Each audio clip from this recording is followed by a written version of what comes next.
Dear Papa Dudut, magandang araw po sa inyo Papa Dudut at isa po ko sa mga taga-subaybay ninyo sa programang ito. Nais ko ring ibahagi ang aking kwento Papa Dudut. Tawagin niyo na lamang po ako sa pangalang Ken, 18 taong gulang at isang estudyante. Ang kinamulatang kong buhay ay hindi madali dahil isa akong produkto ng tinatawag na broken family. May kanya-kanya ng pamilya ang aking mga magulang at kaming tatlong magkakapatid ay naiwan sa aming tiyahin. Hindi ko rin matatawag na malas kami dahil kung tutuusin ay swerte nga namin. Dahil napunta kami sa mga taong itinuring kaming mga tunay na mga anak. Sa aming magkakapatid ako ang pinakabunso. Tapos may dalawa akong ate at ako lang ang nag-iisang lalaki sa amin. Kaya siguro naging Diyos ako. Isa akong Eva na nakakulong sa katawan ni Adan.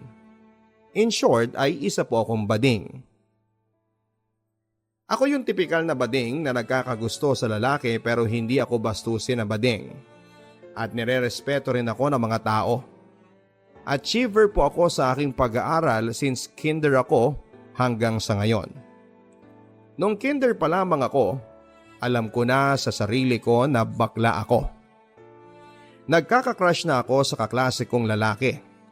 At alam naman yon ng pamilya ko na bading ako. Pero hindi lang nila gusto na ladlad talaga ako. Noong nag-elementarya na ako ay nagkaka-crush na ako sa babae at lalaki. Pero grade 1 to grade 2 lamang yon dahil noong grade 3 above ay nag-focus ako sa lalaki. Noong nag-grade 5 ako ay may transfer akong kaklase. Pagpasok niya pa lamang ng pintuan sa first day of school ay na-love at first sight na ako sa kanya. Itago na lang po natin siya sa pangalang Chris. Maputi siya, matangkad at gwapo. Naging crush ko siya hanggang grade 6 kami at close din kami at alam niya rin na crush ko siya. Noong graduation na namin ay kinunan pa kami ng letrato ng mama niya at pagkatapos ng graduation, naiiyak ako dahil hindi ko na siya makikita pa kapag nag-high school na kami. Pero nakapag-move on na rin naman ako. Noong nag-high school na nga po ako ay dito na nag-start ang pagkatanga ko sa pag-ibig. Noong mga nagsimula pa lang ang klase ay napakatahimik ko talaga. At hindi nila maamoy yung aroma ko bilang bading. Pero paglipas ng mga buwan ay nakikilala na nila ako ng lubusan. Sabi nga ng iba kong mga kaklaseng babae ay sayang raw ako dahil pogi ako. Tapos naging bading raw. Paano hindi ako magiging bading maraming gwapong lalaki? Ito na nga yung nag-high school na ako ay dito ko nakilala ang unang lalaki na minahal ko ng todo. Siya si Diyos na hindi niya tunay na pangalan. Ang lakas talaga ng dating niya.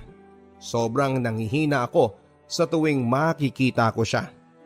Mga January na ng grade 7 ko na naging crush ko siya. At alam niya yon. At dahil nga po sa kabaliwan ko sa kanya ay napadiary ako Papa Dudut.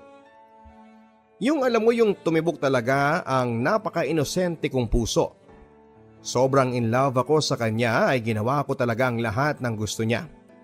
Nagkasama rin kami sa Dinagyang Festival ng Iloilo. Bumili pa ako ng letter J na kwintas bilang simbolo ng unang letter ng pangalan niya. Tapos bumili din ako ng bracelet na may name niya. Ang masakit lang sa part na ito ay yung crush niya is mismo ang best friend ko na si Isa. Naiiyak ako sa tuwing sweet sila. Crush din siya kasi ng best friend ko. Pero I choose my best friend over him. Nag-move on ako sa unang lalaking minahal ko noong high school. Noong nag-grade 8 na ako ay bongga Papa Dudut. Hindi mo kakayanin, nagka-crush ako ng 5 lalaki. So ang unang guy is kasama ko sa SSG organization ng mga student leader sa paaralan namin. Siya si Ed. Gwapo, magaling sumayaw at malalim na dimple ang meron siya. Sobrang gwapo niya. Tinitilian din siya sa school, especially kapag sumasayaw na siya sa stage. 4th year high school na siya noon at alam niya rin na crush ko siya. Yung second guy naman ay si Mar. Nakilala ko siya noong nagbrigada ako. Nakita ko siya at napopogian din ako sa kanya. Tapos tinignan ko ang yellow card niya to check his name and average kasi. Magkasunod kami sa linya then nakita ko na mataas ang average niya. Kaya malaki ang possibility na magiging kaklase ko siya. At ayun, sa first day of school noong grade 8, nakita ko siya sa classroom namin. Ang third guy naman po papadudot ay si Ron. Naging crush ko siya sa kalagitnaan na ng klase namin. Lagi niya akong pinapakilig at pinagtitripan. Meron ngang one time na pinahawak niya sa akin yung niya. Ayun, hinampas ko siya at hindi pinansin ng ilang araw. Ang fourth guy naman ay si Mer. May ultimate crush noong grade 8 ako. Late enrollee siya tapos pagkapasok pa niya ng classroom namin ay naging crush ko na siya. Unluckily, hindi kami naging close and the last guy was Jeff. Siya ang boy best friend ko. Sobrang caring niya sa akin. Sinusunod niya lahat ng gusto ko at parang brother talaga ang turing niya sa akin. Ako naman na marupok ay na-fall in love sa kanya. Noong nag-grade 9 na kami ay magkaklase pa rin kami ni Jeff at doon din nagsimula ang pagbuo ng barkada namin. Marami kaming babaeng kaibigan at siya lang yung lalaki. Pero hindi naman siya na le-left out dahil marunong siyang sumabay sa amin. Mahilig kaming magbarkada na mag-jogging sa Esplanade and one day ay nagkayayaan kami. Ang mga pumunta ay ako, si Jeff at ang best friend kong si Isa. Nung time na yon ang saya-saya ko.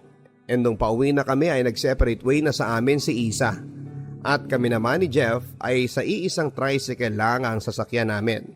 Tapos magkatabi kami. Masaya kaming nag-uusap and nagulat na lamang ako sa sinabi niya sa akin. Ken, gusto kong ligawan si Isa. Sabi niya. Shit. Ang best friend ko ay crush yung girl best friend ko. Natatawa na lamang ako sa sarili ko dahil wala namang bago doon at halos lahat na naging crush ko ay siya yung nagiging crush. Pero never talaga akong nagtanim ng galit sa kanya. Alam kong marami pang lalaki dyan at minsan lang akong makakita ng best friend ko na sobrang genuine at supportive. Sige, support din kita dyan. Sagot ko sa mga sinabi ni Jeff.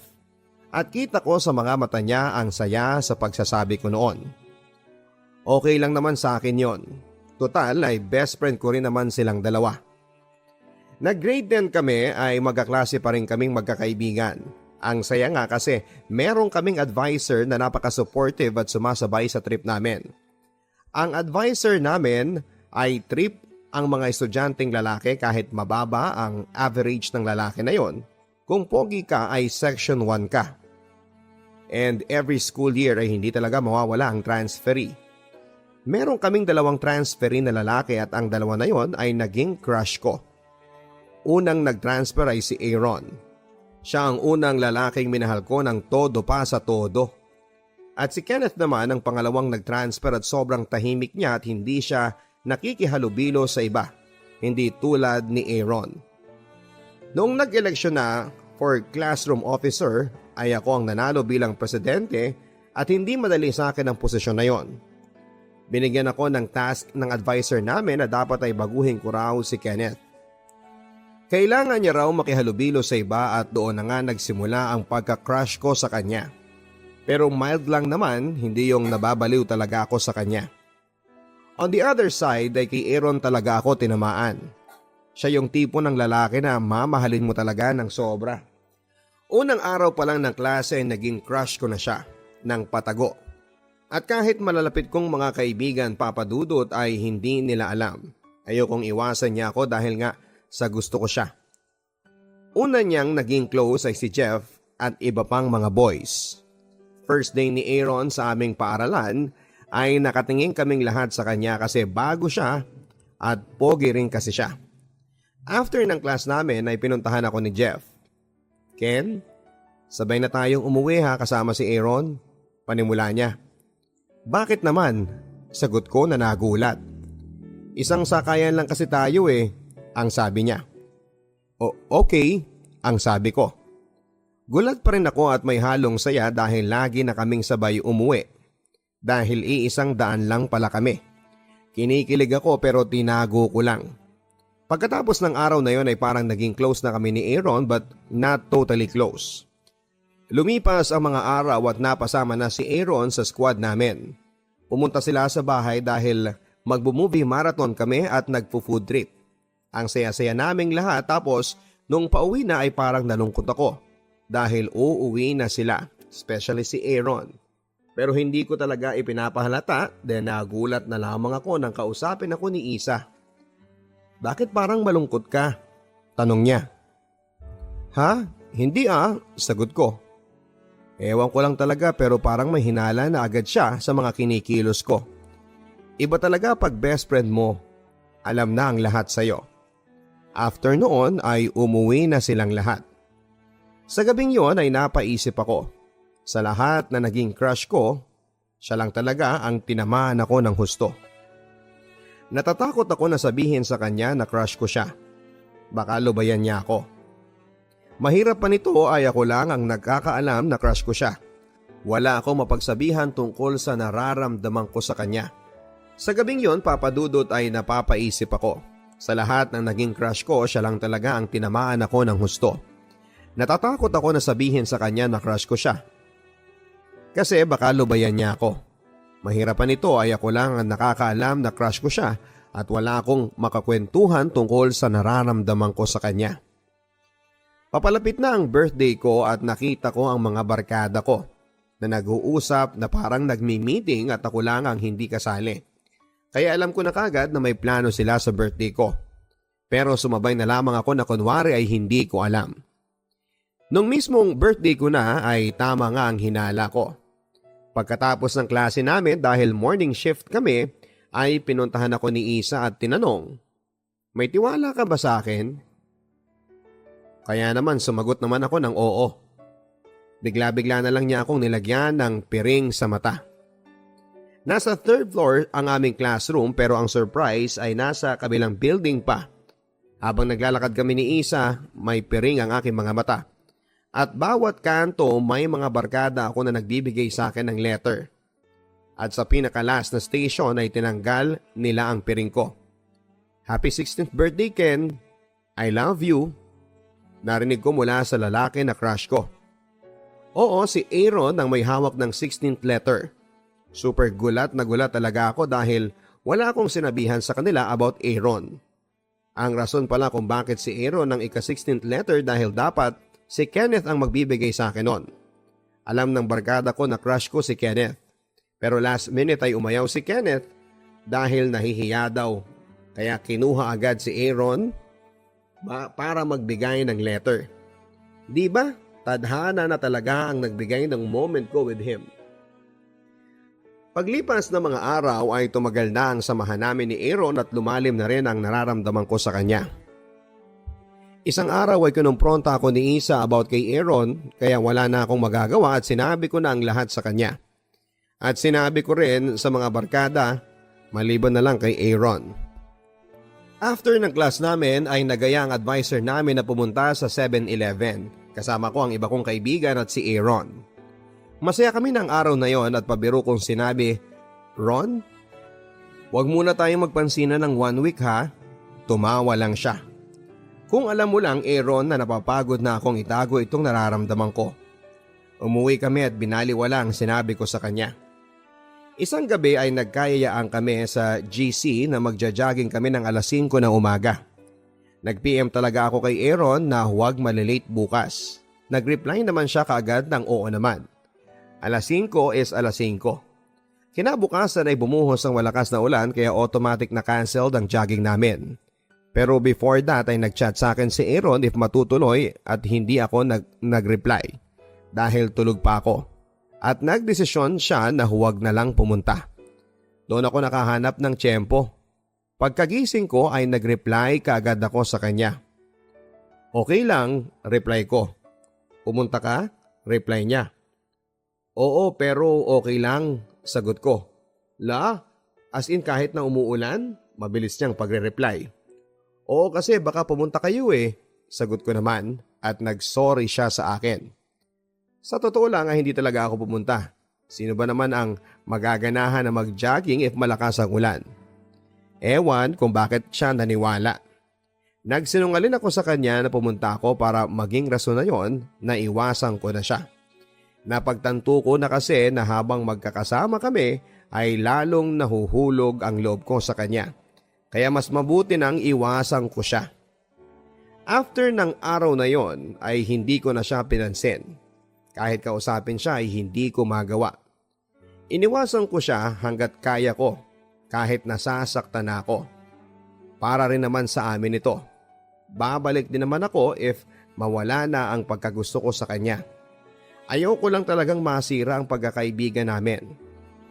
Lumipas ang mga araw ay palagi na siyang nagchat-chat sa akin. Humihingi ng tawad at hindi ko lang nare-replyan. Tapos sa personal ay hindi ko rin siya pinapansin. Gabi-gabi naman ay nadudurog ako sa tuwing nakikita ko ang mga story niya sa messenger ko. Dumating na ako sa point na nag-decide na mag-confess na sa kanya. Humingi ako ng payo sa mga barkada ko at nag-agree din sila sa desisyon ko.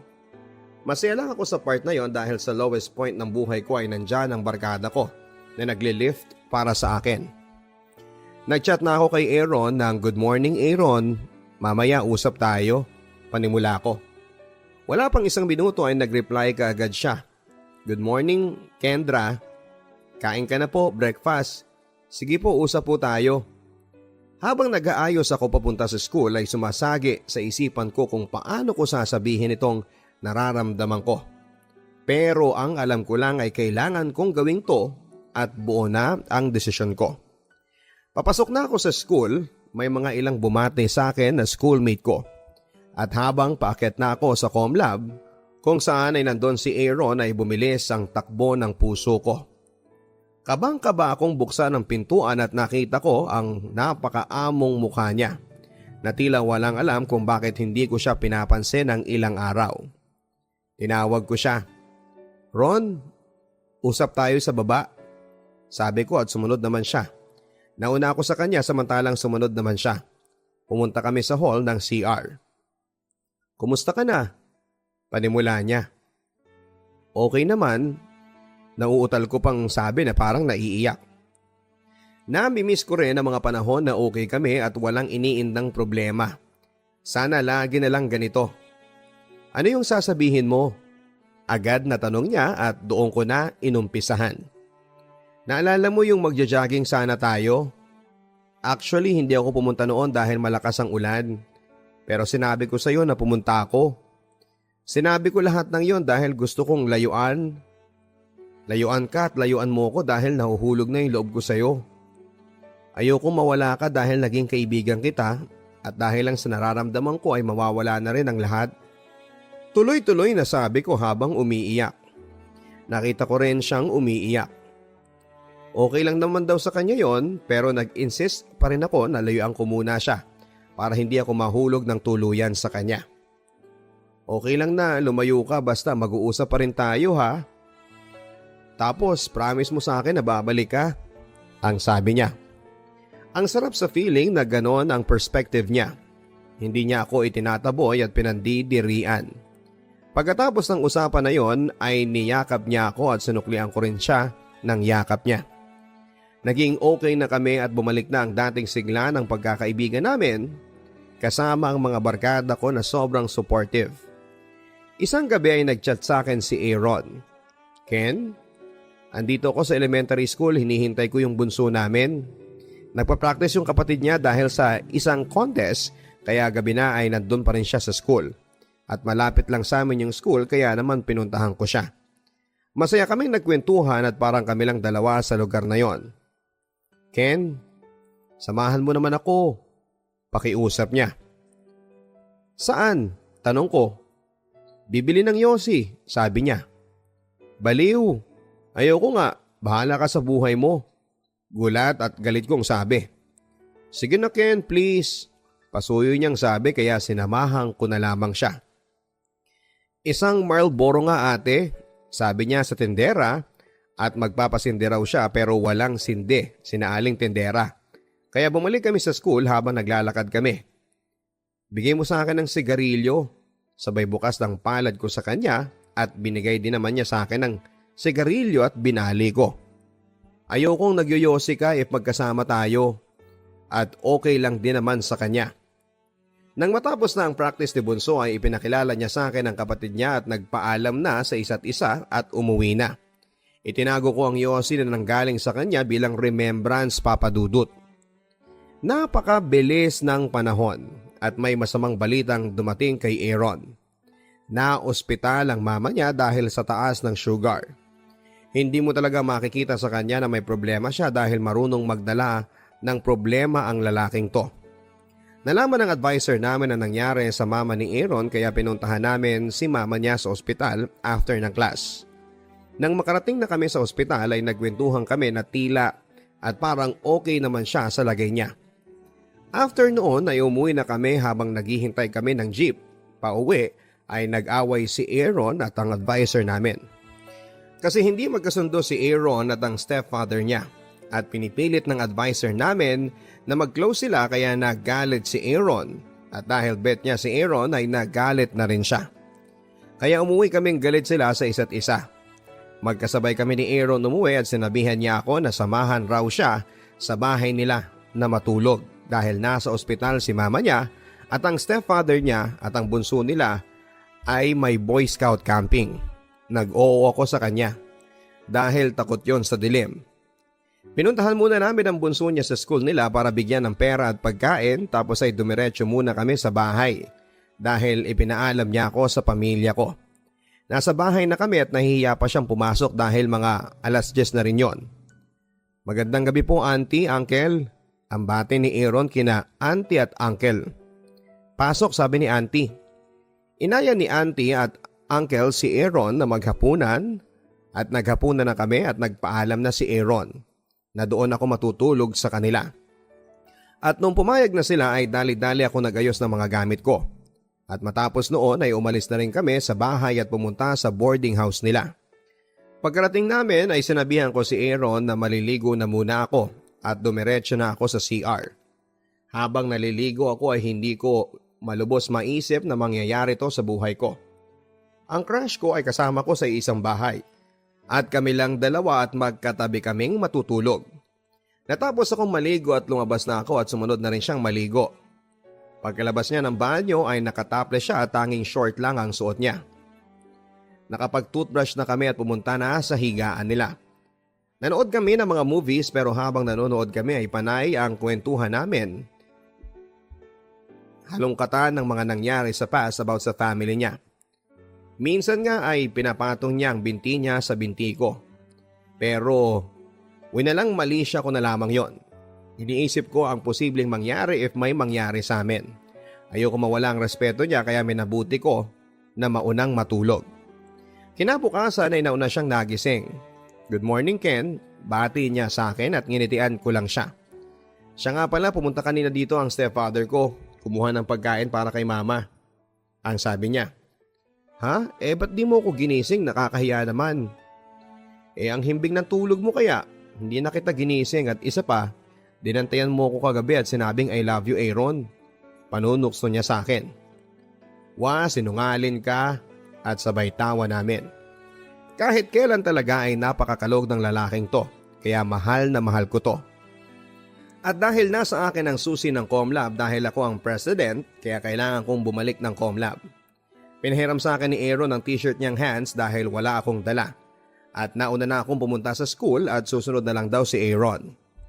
Nasa school na kami at tinutukso ako ng mga kaklase at barkada ko dahil doon ako natulog kina Aaron. Uy ikaw pinangyari ba kagabi? Home run na ba? Ano na ang score niyo? Ilan lang yan sa mga narinig ko mula sa kanila. Nasisiyahan ako kasi doon ako natulog sa kanila. Pero hindi ko naman gusto na may mangyari sa amin. Masigit pa rin kasi ang respeto at pagkakaibigan kesa sa libog na yan. Ilang oras ang lumipas at dumating na rin yung advisor namin. Cold siya sa akin at parang minamalditahan niya ako. Lalaki po siya. Nalaman niya kasi na doon ako natulog kina Aaron kaya nagagalit siya sa akin. Hindi ko lang siya pinansin at mayat maya pa ay dumating na si Aaron na lalong nagpakulo sa dugo niya. dahil nga doon sa away nila kagabi. Ang hirap lang sa part ko ay ako pa ang napapagitnaan sa kanilang away. Dumaan pa mga araw at nahihirapan na ako sa kanilang dalawa, kaya naman nakapag-decide na akong iwasan muna si Aaron. May mga responsibilidad ako sa paaralan, lalo na at ako ang presidente sa aming room, at halos lahat ng gawain ay sa akin ipinasa ng advisor namin.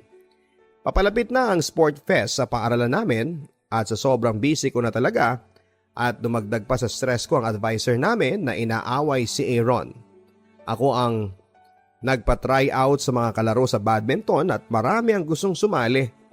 Natapos na ang tryout at may finalist na ako ng mga sasali sa sport fest at ibinigay ko na sa advisor namin. Nung nilagay na ang mga list na maglalaro ay chinek ko kaagad ang badminton at laking gulat ko na nandun ang pangalan ko. Hindi naman ako nag-try out. Nilagay ng advisor namin ang name ko doon at nandun din si Aaron. Wala na ako nagawa pa kundi ang tanggapin ang offer na yon dahil kung tatanggihan ko yon. At pinapakonsensya ako ng advisor namin na presidente pa naman ako tapos ay hindi ko tatanggapin yon. Habang nagpa-practice kami sa quadrangle ay dumating si Aaron, kaya umupo na lamang muna ako at sila naman ay nagsimulang mag-practice. Nakupo ko sa gilid at nung matapos na silang mag-practice ay lumapit sa akin si Aaron at kinukulit niya ako. "Uy, galit ka ba sa akin?" tanong niya. "Baliw hindi ah. Sige na, mag-practice ka na doon," sagot ko. "Sabay tayong umuwi ha," pahabol niya at bumalik na sa practice. Natapos na ang practice namin at umuwi na kami. Habang naglalakad kami ay nag-stop muna sina Aaron sa bilihan ng fishball. Pero hindi ko alam yon dahil nagkwekwentuhan kami ng iba kong barkada habang naglalakad. Kaya nauna na akong umuwi at hindi na siya hinintay pa. Simula ng gabing yon ay nagkalabuan kami ni Aaron. Yung tipong sa isang iglap ay nasira na kami. Sa pagmulat ko pala ng mata ko ay hindi na kami bate. Dumaan ang mga araw ay parang may malaking wall sa pagitan namin. Yung tipong stranger na lang talaga kami. Masakit sa akin yon, Papa Dudut, inaamin ko na may kasalanan ako at hiniling ko rin na iwasan niya ako. At lagi na lang akong napapagitnaan ng away nila ng advisor namin. Lumipas sa mga araw at nabalitaan ko na malaki na raw ang pagbabago ni Aaron. May iba na siyang mga barkada at lagi siyang umiinom at naninigarilyo. Nasasaktan ako dahil nang mga panahon na nasa tabi ko siya ay hindi naman siya ganon. Parang malaki ang kasalanan ko sa malaking pagbabago ng sarili niya. Buwan ng Setyembre ay paparating na ang karawan niya pero hindi pa rin kami bate. Pero bati na sila ng advisor namin, hindi ba ang galing? Tinuto ko na lamang ang atensyon ko sa mga gawain ko para hindi na lamang ako masaktan. Isang araw bago ang karawan niya ay nasa comlab ako at maraming ginagawa kasama ang mga kaklase ko. Iniluwan ng pintuan ng lalaking mahal ko. Halata sa itsura nito ang pagkalasing pero maayos pa rin naman siya. Hindi ko siya pinansin at ganun din siya. Napakasakit. Parang tinutusok ng karayom ang puso ko sa sitwasyon namin. Gabi na at nauna na siyang umuwi dahil pupunta pa raw siya sa elementary school na malapit sa amin dahil nandun daw ang bunso nila. Pauwi na kami at parang may gumugulo sa isipan ko. I'm stuck with my ego and our friendship. Gusto ko siyang puntahan para mag-sorry dahil ayoko magkaaway kami sa karawan niya. Pero alam mo yung pride na ayokong ibaba. I ended up with a decision na puntahan siya pero nag-chat muna ako. "Nasaan ka?" tanong ko. Kahit alam ko naman kung nasaan siya. "Dito sa school." Cold na reply niya. Ramdam ko mula sa sipi ko.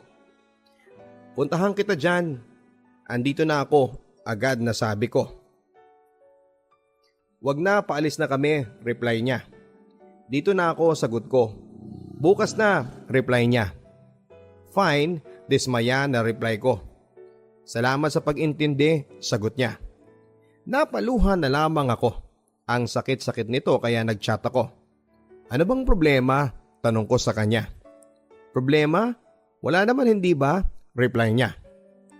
"Oh come on Aaron, huwag tayong magtangahan." Reply ko habang lumuluha. Ha ha ha. "Walang tanga, ano ka ba? Sige na, bukas na lang. Lobat na ako eh." "Good night na rin." Sarcastic na reply niya. Aaron, ano ba?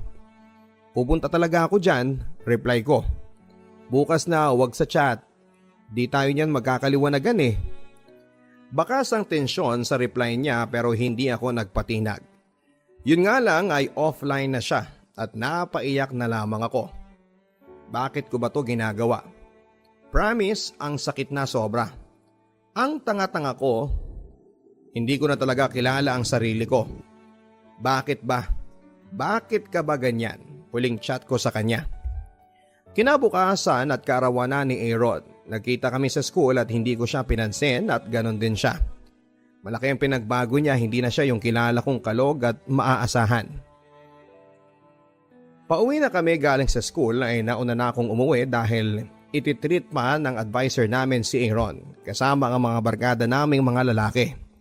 Masaya na akong masaya siya sa kaarawan niya kahit wala ako sa tabi niya. Sino ba naman ako hindi naman ako kawalan. Matatapos na ang araw niya ay for the second time, pinababa ko pa rin ang ego ko dahil nag-chat ako sa kanya. Nag-long sweet message ako sa kanya. Sobrang haba noon papadudot at noong nag-reply siya ay salamat. Sa sobrang haba noon ay ganun lang. Ni hindi ko nga alam kung binasa niya talaga yon. Nasaktan lang ako dahil ganun lang ba kadali sa kanya ang kalimutan ng lahat. Parang tinapos niya ang lahat ng pinagsamahan namin kaya nag-promise ako sa self ko na tigilan ko na siya simula ng araw na yon. 3 araw ang lumipas papadudot. Pagkatapos ng birthday niya ay sobrang busy ko sa mga task kasama ng mga kaklase ko. Pumasok si Aaron sa ComLab at galing siya sa inuman kasama ang mga bago niyang barkada. Walang idea ang advisor namin sa mga ginagawa niya at kahit galit ako sa kanya ay hindi ko pa rin siya kayang ilaglag. Bad trip siya nang pumasok siya dahil nawawala ang relo niya. Papunta kami sa bahay ng kaklase namin dahil maglalamay kami sa namatay niyang lola. Sumama siya sa amin dahil pinilit siya ni Sir. Nasa unahan siya at mag-isa at bad trip talaga siya tapos ang baliw ko na kaibigan ay biglang kumanta ng zung gali gali zung gali gali boom ispratum zung zung. Paulit-ulit niyang kinakanta yon papadudot na parang iniinsulto siya at bigla na lang na bad trip si Aaron at hindi na siya sumama sa amin. Grabe talaga ang tawa ko noon dahil bakit siya nagalit sa kantang yon. Nasa bahay na kami ng kaklase namin ay nagkwekwentuhan kami nila Sir. Napunta yung topic sa amin ni Aaron hanggang sa napunta ang topic kay Aaron mismo. Musta na nga pala si Aaron? Tanong ni Sir. Sir, nagbibisyo siya sa likod ng school. Nagiinuman at nagsisigarilyo siya kasamang mga bagong barkada niya. Ang sabi ng kaklase ko. Nagulat ako dahil sinumbong nila si Aaron kay Sir. Sinabihan ko na sila before na huwag na lang tayong makisawsaw pero ewan ko kung bakit nila nilaglag si Aaron. Lumabas na lamang ako para hindi ako madamay pa. Chinat ni Sir si Aaron na pumunta sa kung saan kami at mag-uusap daw sila. Kung hindi pupunta si Aaron ay isusumbong raw niya ni Sir sa mama niya na nagbibisyo siya. Ilang minuto ang lumipas ay dumating na rin siya na galit na galit. Tumingin siya sa akin pero hindi niya ako pinansin kaya hindi ko rin siya pinansin. Nagpaalam na kami nila Sir sa pamilya ng kaklase namin dahil uuwi na kami. Bago kami umuwi ay dumaan kami muna sa Jollibee dahil mag-uusap-usap raw kami. Ako, si Sir, si Aaron at iba ko pang mga barkada. Nag-order si Sir ng kakainin namin at nang makabalik na siya sa upuan niya ay nagsimula na kaming mag-usap. Aaron, bakit ka umiinom at naninigarilyo? Gusto mo bang isumbong kita sa mama mo? Ang sabi ni Sir. Nagulat na lamang kami at bigla na lang siyang nagalit. Hindi ko kayo maaasahan. Kaibigan ko kayo pero nilaglag niyo ako. Mga plastic? Ang sabi niya na may diin sa bawat salita niya at parang sa akin niya sinasabi ang lahat ng yon. Tumulo ang mga luha ko at wala na akong pakialam sa mga tao na nasa loob ng fast food na yon. Wala akong alam, Aaron, sambit ko. Plastic? Ang sabi niya sa akin. Wala akong alam, Aaron. Alam mo na matagal ko nang alam na nagbibisyo ka. Pero hindi ko yun sinabi kay Sir. Never kitang nilaglag kahit alam kong responsibilidad ko na sabihin na yon sa advisor natin. Isinaalang-alang ko ang pagkakaibigan natin kaya wala kang alam. Tuloy-tuloy at galit na sabi ko. Ang masakit lang sa part ko ay sinabihan mo akong plastic. Kahit ginawa ko naman ang lahat para hindi na malaman ni sir dahil lalaki lang ang issue. Dagdag ko pa. Nawalan ako ng gana sa kinakain ko dahil sa mga masasakit na salitang galing sa kanya. Walang humpay na iyak ang aking ginawa habang pinuntahan ako ng mga kaibigan ko. Totoo ang sinasabi ni Ken. Aaron, hindi siyang nagsumbong sa akin.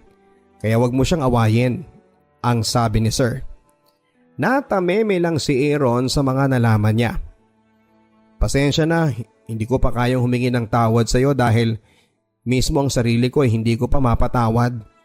Tanging salita na lumabas sa bibig ni Aaron.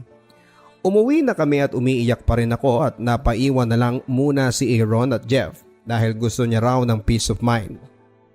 Maraming araw ang dumaan at recollection na namin for graduation. Maaga akong pumunta sa Carmelite sa tabi ng simbahan dahil ako ang presidente.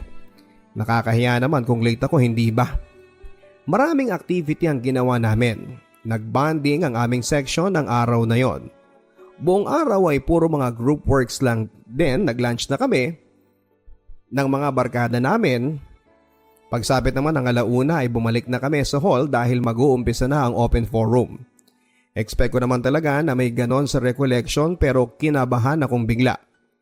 Nag-umpisa sa akin kaya nagsalita na ako at nag-sorry ako sa mga nagawan ko ng kasalanan. At nag-thank you ako sa kanilang lahat dahil naging bahagi sila ng buhay ko.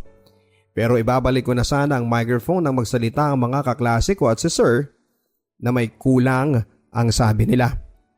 Wala na po sister, pagpupumilit ko. Si Ken, sabihin mo na, ang sabi naman ni sir. Ilang segundo lang ay may tumutulong luha na sa mata ko. For how many times natamaan na ako, natamaan na ang ego ko. Sorry Aaron, sorry sa lahat. Sorry kung dahil sa akin ay naging ganyan ka. Sorry kung plastic ako sa paningin mo. Sorry kung hindi ko nagawa ang best ko bilang kaibigan mo. Sabay abot ng mic kay sister. Papatapos na ang pagsasalita ng mga kaklase ko pero umiiyak pa rin ako noong si Aaron na. Pasensya na kayong lahat sa akin. Sorry sir sa mga kasalanan ko. Panimula niya pero umiiyak pa rin ako. Hindi pa rin siya humingi ng tawad sa akin. Hindi ko pa kayang humingi ng tawad kay Ken dahil napakahirap humingi ng tawad sa tao kung sarili ko mismo ay hindi ko napapatawad. Dugtong pa niya. Grabe naman ang rason niyang yan. Hanggang ngayon kailan mo ba mapapatawad ang sarili mo?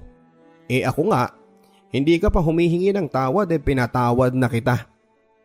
Natapos ang recollection na namamaga ang mata ko sa kakaiyak papadudot. Nahag na ang mga classmate ko sa mga friends nila at nagulat ako nang naghag kami ni Aaron. Pero wala pa rin sa akin yon. Sabay na kaming umuwi ng mga barkada ko ng araw na yon. Marami nang nangyari after noon pero hindi pa rin bumalik ang pagkakaibigan namin. Ang lupit no? Kaya nga hindi ko siya naging crush kasi ayoko masira ang pagkakaibigan namin. Pero ganun pa rin ang nangyari. Lumipas sa mga buwan at may balita akong natanggap. Sumali daw si Aaron sa Dinagyang Festival. Passion niya kasi ang pagsasayaw pero para sa akin ay ayokong sumali siya doon. Dahil gabi na silang umuwi o minsan nga ay doon na rin sila natutulog sa school dahil sa practice. At isa pa ay baka mababarkada siya sa mga mabisyong tao at madagdagan ang bisyo niya. Pero wala naman akong magagawa. Desisyon niya yan dahil mismong advisor namin ay hindi kayang patigilin doon si Aaron. Nag-focus ako sa school at mga task ko bilang active student sa school namin. Minsan nawawala naman si Aaron sa isipan ko dahil madalas na siyang mag-absent kaka-practice. Excuse naman kasi sila dahil they do it for school naman. Marami na rin namang naging bali-balita na may nililigawan na raw si Aaron at yung close ko pa noong grade 7. Okay lang naman sa akin yon pero nasasaktan pa rin ako. Mahal ko siya pero tama na. Lumipas ang mga araw ay napapalayo na talaga si Aaron sa amin at marami na siyang barkada sa ibang section. December na at malapit na ang Christmas party namin. Binigyan na naman ako ng task ng advisor namin. Kailangan daw mapasali ko ang lahat ng kaklase ko sa Christmas party. Maliban na lang doon sa mga kaklase kong hindi pwede sa kanilang religion. May dalawa akong kaklase na ayaw sumali at isa doon si Aaron. Ang isa kong kaklase ay napa-oo ko na pero si Aaron ay hindi pa. Nung time na pumasok siya sa klase ay doon ako nakahanap ng pagkakataon. Natapos ang klase namin at bumaba na ang mga kaklase ko dahil recess na. Nagpaiwan si Aaron sa upuan niya at lumabas muna ako ng room kasama ang mga kaibigan ko. "Go na Ken, sabihan mo na siya," sabi ng kaibigan ko. "Sabihan mo na siya habang andyan pa siya." Nahihiya ako sa kanya at pabababain ko na naman ang pride ko dahil kailangan ko tong gawin. Kung ganito lang ang pagiging presidente, sana pala ay naging vice president na lang ako. Ilang minuto pa ay malapit nang matapos ang recess kaya pumunta ako sa kanya. Umupo ako sa upuan sa tabi niya. "Ron, kumusta ka?" Panimula ako at napatingin ako sa ginagawa niya. Sinulat niya ang pangalan ng babae na nililigawan niya sa notebook niya. Ang sakit naman pero pinilit kong hindi ipakita yon. "Okay naman, ikaw," tugon niya. "Okay rin naman, pwede ba tayong mag-usap sa labas?" Buong tapang kong sinabi sa kanya. "Pwede bang sumali ka sa Christmas party natin? Kasi dapat lahat ay sumali," sabi ni Sir. Pagpupumilit ko sa kanya. Nung una ay humihindi pa siya pero sa huli ay napapayag ko rin naman. Nakita pa kami ng mga kaibigan namin na nag-uusap at tinukso kami. Sa totoo lang ay kinilig talaga ako nung time na yon pero may nililigawan na siya kaya tama na. Nang sumapit na ang Christmas party namin ay handang-handa na talaga ako.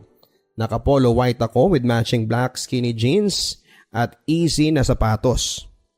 Sama-sama kaming magkakaibigang pumunta sa ComLab. At maaga pa lang ay nandun na kami dahil nasa akin ang susi ng ComLab. Nakaredy na ang lahat at unti-unting dumating na rin ang ibang kaklase ko. Dahil ako ang presidente ay naging organizing din ako sa party kasama si Isa. Sa umaga ay puro games ang ginawa namin. Tawanan doon, hiyawan dito. Yung tipong tinodo talaga namin ang energy namin sa araw na yon. Nung hapon na ay nag-ready kami for Miss Gay namin. Ang MC ay ako at si Isa. Nag-start na ang contest at todo hiyawan kami sa mga kaklase kong sobrang nakakaaliw. Nung sa talent portion na ay may isang kandidata na kinuha si Aaron as an extra sa talent niya. PI talaga. Niroromansa niya si Aaron at hinalikan sa lieg. Todo sigaw ang mga kaklase ko at tinutokso nila ako. Patay mali siya pa rin ako, papadudot, at natapos na ang talent portion. Long gown portion na, papadudot. At hinarana ni Aaron ang mga kandidata namin dahil magaling si Aaron kumanta. Kaya siyang kinuha ko na humarana sa long gown portion. After ng question and answer portion ay may nag-intermission number. Si Aaron yon. Kinanta niya ang Stay With Me ni Sam Smith. Habang kinakanta niya yon ay pumunta ako sa backstage para magbigay ng instruction sa mga kandidata noong nag-sound na yung chorus part. "Oh, you won't stay with me, 'cause you're all I need. This ain't love, it's clear to see, but darling, stay with me." Kinanta niya yon papunta sa akin. Napamura talaga ako. Nagulat talaga ako noon kaya tumakbo ako at lumabas ng ComLab. Bahala na kung anong iisipin nila pero nahihiya talaga ako. Bumalik ako sa ComLab noong matapos na siyang kumanta. Dahil MC ako ay ibinali walang bahala ako na lamang ang nangyari at tuloy pa rin ang contest. Natapos ng event namin. Siyempre bakasyon na after ng Christmas party. Kaya selfie na ang lahat. Bigla akong hinila ni Isa at magpa-picture daw kami ni Aaron. "Aaron, picture kayo ni Ken?" Sabi niya at sinaway ko siya. "Tara Ken, picture tayo." Napatigil ako sa kakasalita. Dahil nagsalita si Aaron, wala akong nagawa kundi ang magpa-picture kami. Masaya ako dahil may picture kami ni Aaron sa mga masasayang nangyari sa buhay namin. Pero hindi pa rin mawawala ang bakas ng pag-aalinlangan or pag-iilangan namin. Sabay-sabay na kaming umuwi ng mga kaibigan ko. December 26 ay nagaya ang advisor namin na manood ng pelikula ni Vice Ganda na Revenger Squad. Kaya sumama kami dahil libre yon. 6 kami magkakaibigan ng inaya ni Sir at isa na rin doon si Aaron. Napaka-awkward talaga ang namamagitan sa amin. After noon ay nag-usap kami ni na Sir na bukas ay pupunta kami sa birthday ng kaklase namin kaya lalarga na naman kami bukas. Kinabukasan ay nag-ayos na ako dahil pupunta kami sa bahay ng kaklase namin.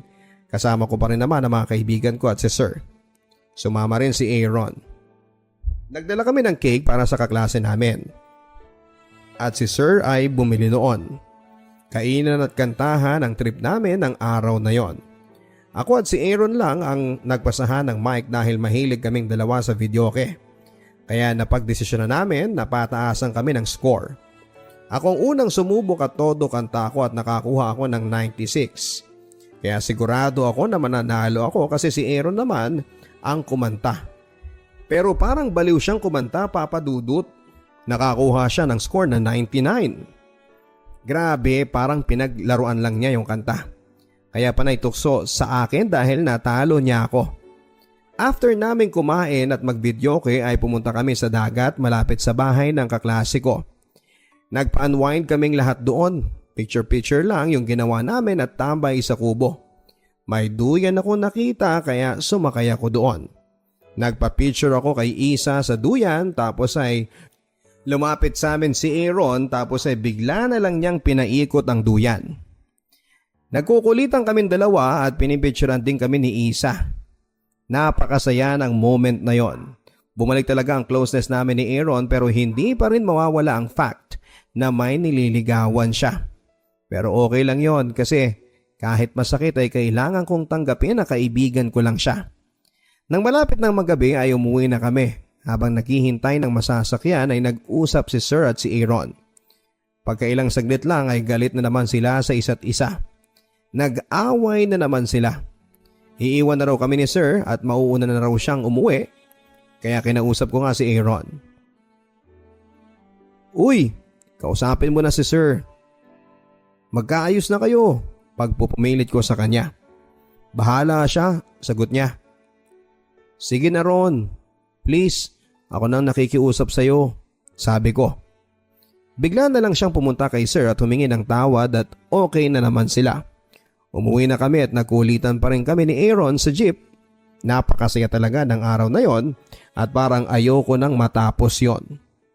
Bumalik na ang pagiging close namin ni Aaron. Sinuportahan ko na rin siya sa pagsali niya sa Dinagyang. Isang araw ay magbablocking na ang mga tribo para sa gaganapin na Dinagyang Festival. Kailangan ng assistant ng aming advisor sa STEP organization. Para sa food committee at bilang presidente ng STEP ay ako ang kinuha. Pabor sa akin yon dahil nandun si Aaron. Sa tuwing sumasayaw sila sa each station ay siya lang yung pinapanood ko. Masaya siya sa ginagawa niya at nakita ko sa kanya na gusto niya talaga ang ginagawa niya kaya walang rason kung bakit ko siya titigilan sa pagsali.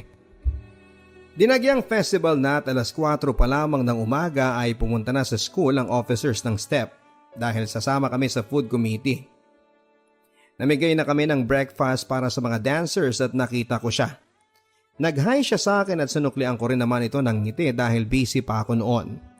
Base sa costume nila ay kita yung puwet niya at pinintahan ng kulay brown. Ilang oras ang lumipas ay pumunta na kami sa first station na sasayawan ng tribo namin at nakita ko si Isa. Official photographer kasi sila dahil member kami ng publication namin. Tinawag ko siya at sinama sa pwesto ni Aaron dahil kukunan niya ako ng picture with Aaron. Noong nasa pwesto na kami ay nahihiya si Aaron tumayo dahil maliwanag na at makikita ang puwit niya kapag tumayo siya. Kaya nagpicture na lamang kaming nakaupo. Natapos ang Dinagyang na pagod ang grupo. Lumipas ang ilang buwan at bihira na lang rin si Aaron pumasok. Madalas na rin siyang sumasama sa mga barkada niyang bago na nakakasama niya noon sa Dinagyang. At sa tuwing nagkikita kami ay bumabalik rin ang awkwardness sa aming dalawa. Ewan ko at parang nakakailang. February na at busy na naman dahil sa gaganaping JS prom. At dahil ako ang presidente, sa akin na naman inaasa ni Sir ang mga gagawin. Sa mga preparation, sa mga edit ng video presentation at event accommodation ay pinatos ko na rin. Event organizer ka girl? Yun na nga, kumuha si Sir ng 2 room sa hotel na mismong venue ng JS namin. Ang isang room ay for teacher at ang isang room naman ay para sa amin. May mga chismis na rin noong time na yon na nanliligaw raw si Aaron sa best friend ko na si Sel. Masakit yon na best friend ko pa yon. Isa rin siya sa mga sumbungan ko dati pagdating kay Aaron.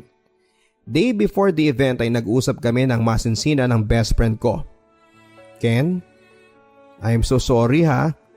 Panimulaan niya na umiiyak at napaiyak na rin ako.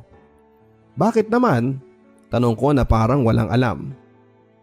Nag-ask kasi sa akin si Aaron na manliligaw siya sa akin. Sabi niya at napaiyak na talaga ako. Okay lang naman sa akin yon. Kung gusto mo siyang go, payagan mo siya. Sabi ko. Pero masakit sa akin dahil best friend ko siya. At ang manliligaw niya ay ang ultimate crush ko na sa buong buhay ko ay minahal ko ng todo.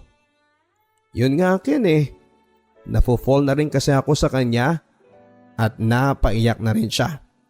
Niyakap ko siya ng mahigpit at hindi ko alam kahit nasasaktan ako ay okay pa rin. Okay lang sa akin, Sel, promise. Wala namang namamagitan sa amin ni Aaron It's your choice and choice niya rin na ligawan ka niya. At okay lang sa akin yun, ang sabi ko. Sa totoo lang ay ang sakit-sakit ng araw na yon para sa akin. Hindi ko malubos maisip na mangyayari yon sa akin. Best friend ko kasi siya pero bakit siya na-fall sa crush ko? Napaka-selfish mang pakinggan papadudot pero masakit kasi. Dumating na ang mismong araw ng JS prom namin. Maaga akong pumunta sa school para i-finalize lahat ng invitation, program, souvenirs at iba pa na ipinamigay sa each section ang mga kailangan.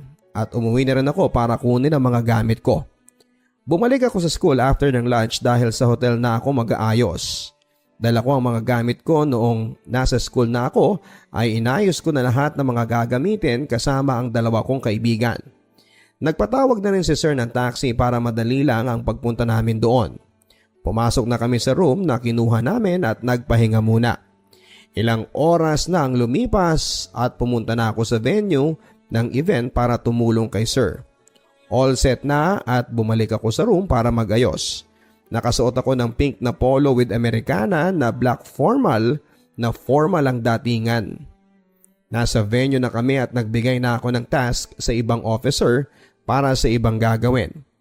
Isa-isa nang dumating ang mga juniors at seniors at dumadami na ang tao sa venue. Nagsimula na ang event ng napakasaya. Tawanan at mga ngiti ng tao doon ay makikita mo sa bawat sulok ng venue. Lumalim na rin ang gabi at time na for disco. Sumayaw na kami at humataw na parang hindi nakasuot ng formal attire nang biglang tumunog ang sweet song. Sweet dance para sa mga magjowa, mag-MU at mag-crush. Inaya ko ang babaeng kaklase ko na sumayaw at pumayag naman siya. Marami kaming napagkwentuhan nang biglang may nakita ko sa gilid ng mata ko.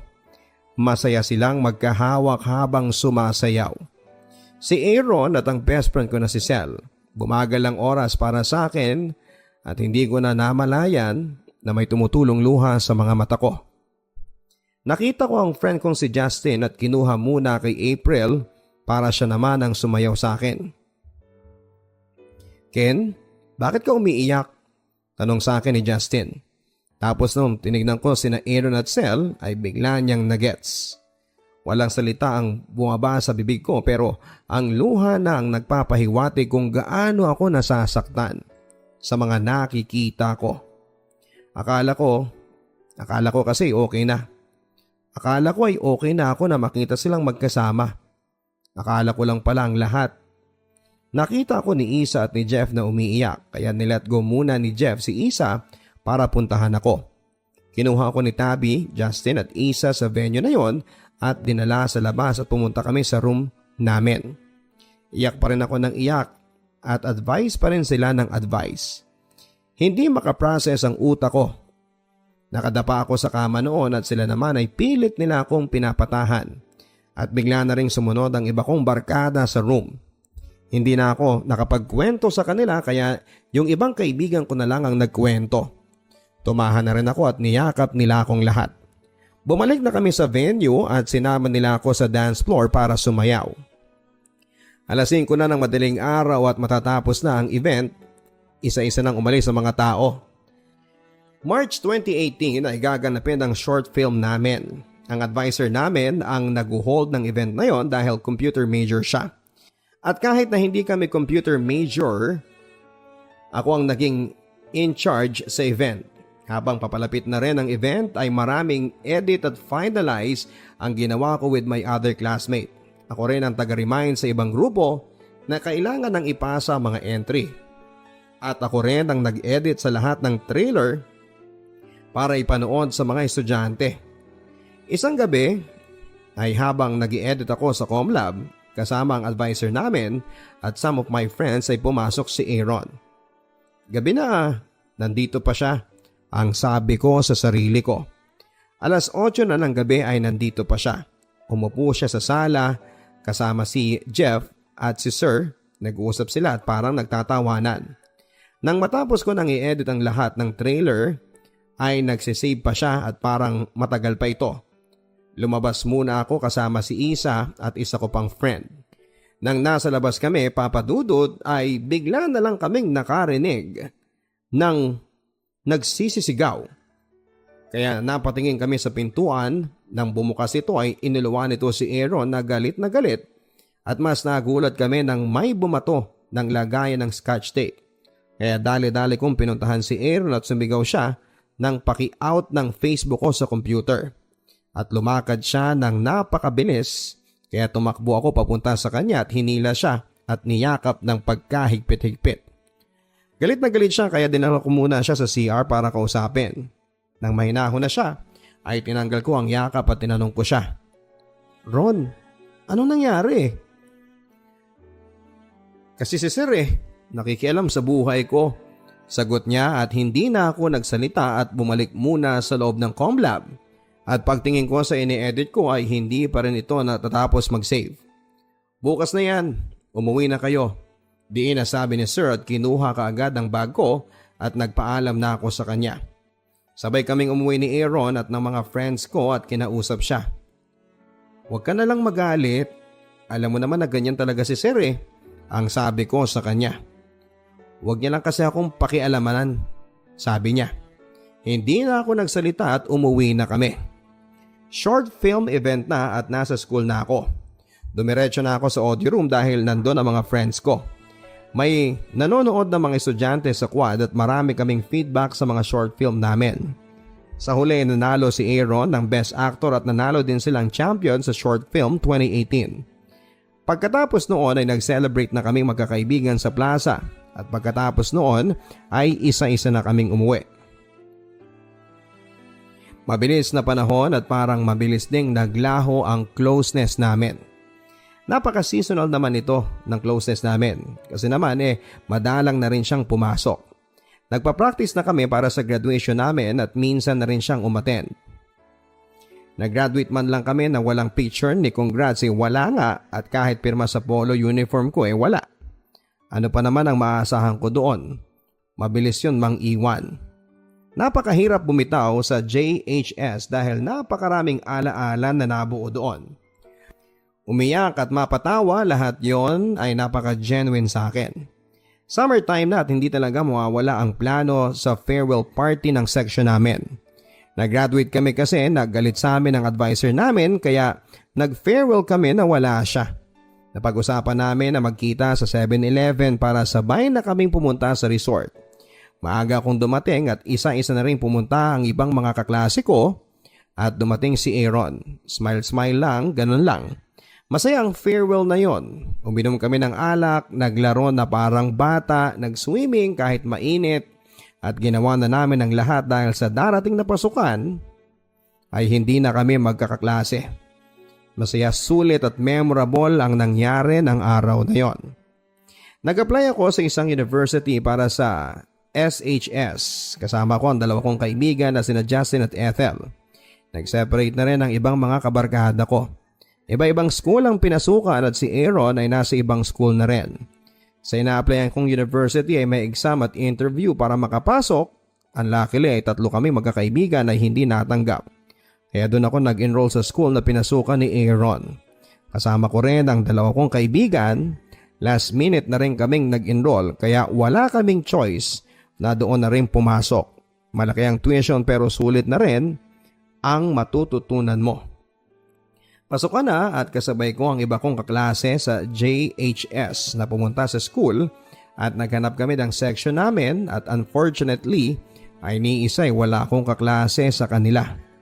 Napasubo ako dahil nahihiya pa ako pero nakalimutan ko na wala pala akong hiya.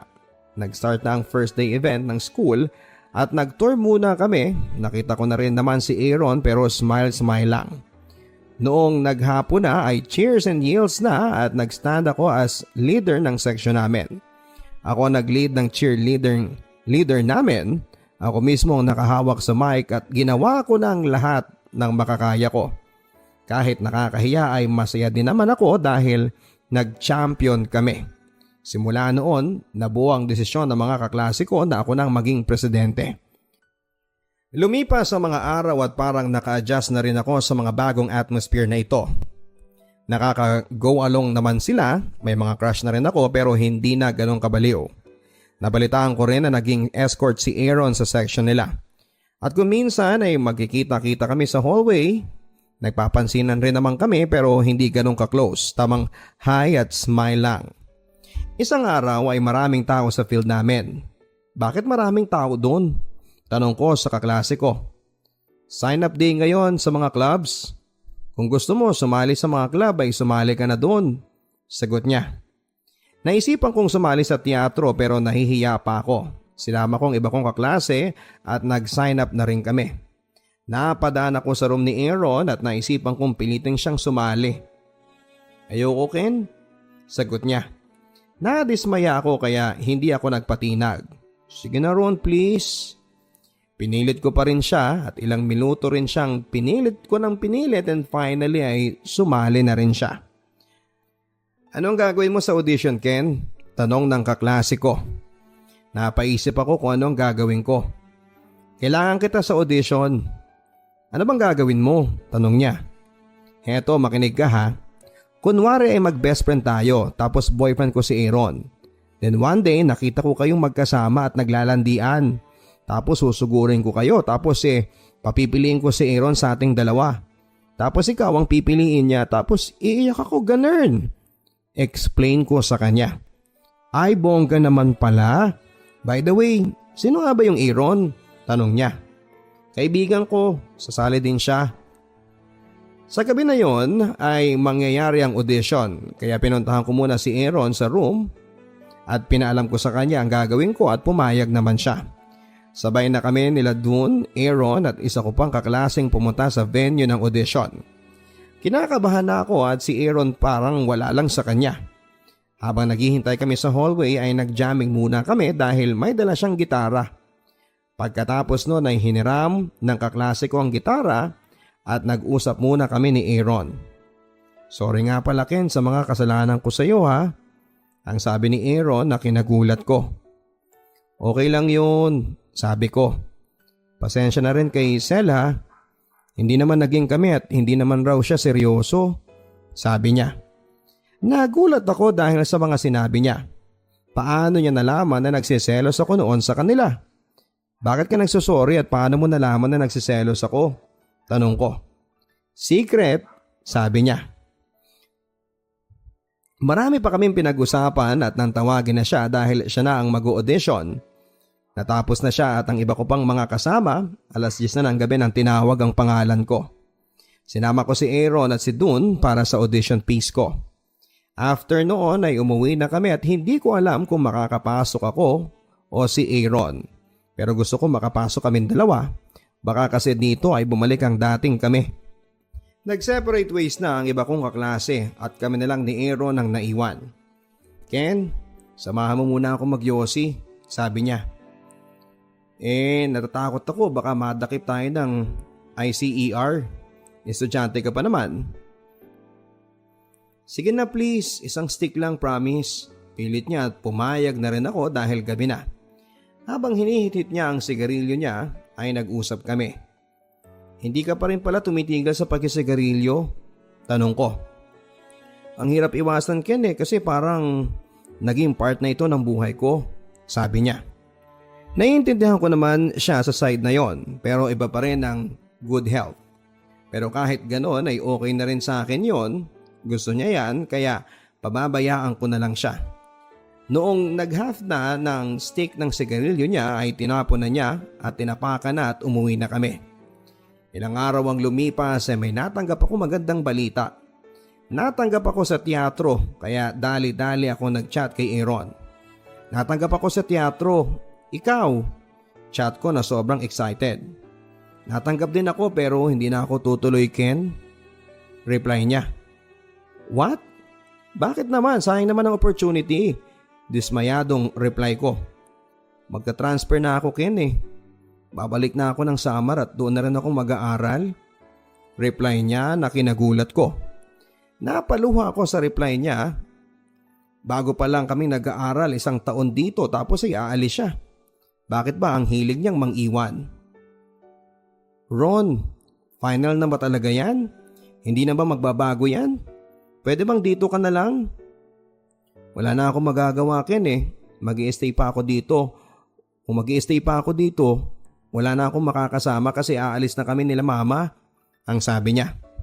Napakahirap naman kasi ng sitwasyon niya pero nasa sitwasyon din ako na nasasaktan. Hanggang dito na lang talaga siguro ang storya namin at hindi ko na alam ang gagawin ko. Kailan ba ang alis nyo? Tanong ko. Sa August na, reply niya.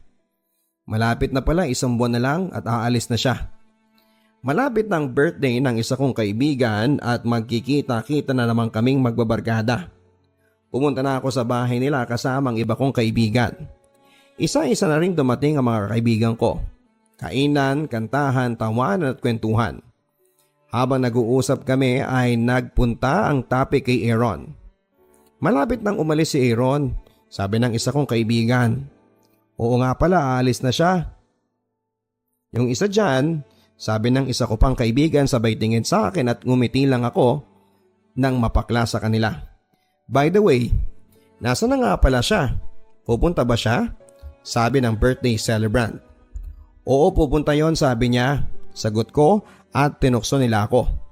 Mag-aalas 7 na at umuwi ng iba kong kaibigan habang si Aaron ay hindi pa dumarating. Malakas ang ulan ng araw na yon kaya hindi na ako umasa na darating siya. Nang biglang may tumunog sa cellphone ko. Nag-chat si Aaron. Ken, pakisundo naman ako sa labas. Chat niya. At kahit na umuulan at malayo pa ang labasan ay hindi ako nagdalawang isip na sunduin siya. Nagdala ako ng isang payong at nang dumating siya ay nag-share na kami ng payong. Pagkarating namin sa bahay ng kaibigan namin ay kumain na siya kaagad dahil nagutom kaagad siya. Kaunti na lang kami na nandoon at nag-videoke na si Aaron. Alam mo naman, mahilig yon sa pag-videoke. Hindi ako nag-open up sa tungkol sa pag-alis niya. Ngunit mga kaibigan ko ay parang baliw. Tinutokso nila ako at kinantahan ng mga sad song. At ayon, boom, iyak. Grabe ang iyak ko at niyakap rin ako nila at ni Aaron. Hindi tumigil ang iyak ko kahit pauwi na kami. Noong nasa tricycle na kami ay umiiyak pa rin ako. Kinuha ni Aaron ang kamay ko at pinasuot niya sa akin ang isang bracelet. Ken, 6 months pa lang sa akin to ha. Ingatan mo yan. Isipin mo na lang na nasa tabi mo ako sa tuwing nakikita mo yan. Ang sabi niya at napatodo na ang pag-iyak ko. Grabe, baliw na ako sa kanya. Noong nag-stop ng tricycle sa babaan, ako ay nagpaalam. Nagpaalam na rin siya sa akin at lumakad na ako papunta sa bahay. Habang naglalakad ako ay grabe pa rin ang iyak ko at sa buong buhay ko. Yun ang kauna-unahang iyak ko ng sobrang sakit. First time kong maglakad ng umiiyak papunta sa bahay at dapat pagdating ko sa bahay ay okay na ako dahil nahihiya ako sa pamilya ko. Pero alam naman ng mga kapatid ko, pati sa pagtulog ay napapahikbi ako. Isa-isa na akong nakakatanggap ng mga message sa mga kaibigan ko. Pero kahit ilang advice na natanggap ko ay hindi pa rin nawawala ang fact na aalis siya. Naiiwan niya ako. Sa sobrang lungkot ko ay gumawa ako ng slide video sa mga picture namin at pinost ko yon sa Facebook with long, sweet, sad message. At napatulog na lamang akong umiiyak. Isang araw bago siya umalis ay nagset ang mga kaibigan ko na magkita kami kahit na sa huling sandali. Para maging kompleto kaming magbabarkada. Pero bago yon ay pumasok muna ako sa school. Wala akong gana sa lahat ng mga bagay ng oras na yon. Nakatulala akong pumunta sa sulok at napapaiyak ng todo. First sub namin ay may activity kami at hindi ako nakagawa dahil grabe ang iyak ko. And consider yun ang teacher ko. Hindi ako makapag-perform ng maayos sa school dahil isang araw na lang ay aalis na si Aaron. Pagsapit ng hapon ay kumpleto na ang squad sa plaza na naging tagpuan namin. Si Aaron na lang ang hinihintay, nagkumustahan kami at nag-share ng mga nangyari sa school namin. Nauuhaw ako at bumili ng soft drinks kasama ang iba kong kaibigan. Tatawid na sana ako pero nakita ko si Aaron na bumaba ng tricycle kaya hindi na ako tumuloy dahil niyakap ko siya kaagad. Nung nasa loob na kami ng plaza ay nagkumustahan na sila. Nang matapos na ay pumunta na sa akin si Aaron kaya umiyak ako. Ano ba namang mata to? Hindi na uubusan ng luha? Nagpicture muna kaming dalawa at yon nag-usap ng masinsinan. Umiiyak ako habang nakaakbay sa kanya. Lahat ng pwedeng pag-usapan ay pinag-usapan na namin. Nangako siyang babalik siya rito pero baka matatagalan pa raw. Okay naman sana yon dahil wala naman ako magagawa if ever. Gumagabi na at kaunti na lang kami. Nagpaalam na rin si Isa at sinama ang natitirang kaibigan hanggang kami na lang dalawa ni Aaron. Nagbanding kami at nilibre ko siya ng street foods at sinamahang magyosi. May mga nireveal din siya sa akin mga sekreto na hindi na dapat pang sabihin. Unti-unti kong tinanggap na aalis na siya. Naiintindihan ko na kung bakit siya aalis. Sumakay na kami ng tricycle at magkatabi kami. Nagtake ako ng video ng promise niya na babalik siya. Noong nasa baba na ako ay nag-kiss siya sa pisngi ko at sabay paalam sa akin. Nang bumaba na ako ay nag-FU sign siya sa akin at nakatanggap ng chat galing sa kanya. Paalam Ken and fuck you and I love you. Para hindi masyadong awkward at napangiti na lamang ako. Kinabukasan ay nagkita kami ni Isa after class at pumunta sa port kung saan ay sasakay sina Aaron. Pumunta kami doon hindi para puntahan si Aaron kundi titingnan lang ang barko na sasakyan niya. Kumain muna kami ni Isa pero hindi pa ako kumakain ay tumutulo na ang luha ko. Kaya nag-take out na lang siya. Tinake out na lang namin ang kakainin namin at pumunta sa tabi ng dagat. Isigaw mo lahat ng gusto mong isigaw, ang sabi niya. F.U. Aaron, bumalik ka dito, promise mo yan ha. Sigaw ko habang lumuluha. Inaliw ako ni Isa. Nag-advise siya at dinamayan ako sa lowest point ng buhay ko. Ang swerte ko lang dahil nandyan siya lagi sa tabi ko. Sa ngayon ay nagko-communicate pa rin kami ni Aaron pero madalang na lang. Nabalitaan ko na rin na may jowa na siya sa Samar.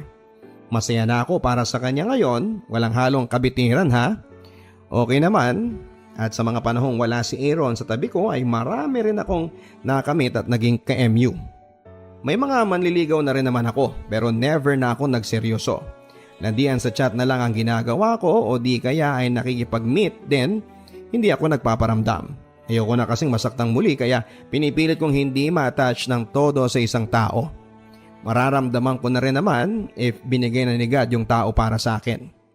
Hindi ko po pinagsisisihan na nakilala ko si Aaron. Hindi makukumpleto ang mga pahina ng libro ng buhay ko kung hindi siya dumating. Nagpapasalamat din ako sa kanya na napakaraming magagandang nangyari sa buhay ko nang dahil lamang sa kanya. Hindi man naging kami ay itinuring ko pa rin siyang boy best friend ko. At hindi magbabago yon. Hanggang dito na lamang po Papa Dudut. Maraming salamat. Nagmamahal. Ken. Ang buhay ay Mga kaibigan, maraming salamat po sa inyong walang sawang suporta sa inyong papa. We started airing stories on radio year 2008 and prior to that, sumabak din po tayo sa mga pagbabasa ng mga love stories sa ibang naunang radio station na pinanggalingan ko. In Metro Manila, tayo po ang may longest running radio FM drama, mga kaibigan. Pero dahil na rin po sa makabagong technology tulad ng YouTube and Facebook, nagbukas po ito sa akin ang ideya na hindi lang sa radyo isulit ang pagbibigay ng inspirasyon at advice, kundi maging sa social media. Dahil na rin yan sa inyong walang sawang pagpapadala ng mga private messages na humihiling sa akin ng mga extensions. Kaya naman starting today, mapapakinggan nyo na po weekly ang mga original and exclusive stories na babasahin po ng inyong papa. Inedit at pinili ko po mismo ang mga storyang i-feature natin sa social media. At kung mabibigyan ng pagkakataon ay may i-upload din natin to sa ibang platform. Pero bago po tayo magsimula sa pagbabasa, gusto ko po kayong i-invite na manood ng aking mga personal video vlog sa channel na ito. Natutuwa po ako sa mga pagbabasa ng mga comments ninyo. Siguradong maa-amaze po at matatawa kayo sa mga travel and personal vlogs ko. Samantala, sa mga gustong magpadala ng kanilang stories for exclusive playing sa social media, ipadala po ito via email sa papadudodstories@gmail.com.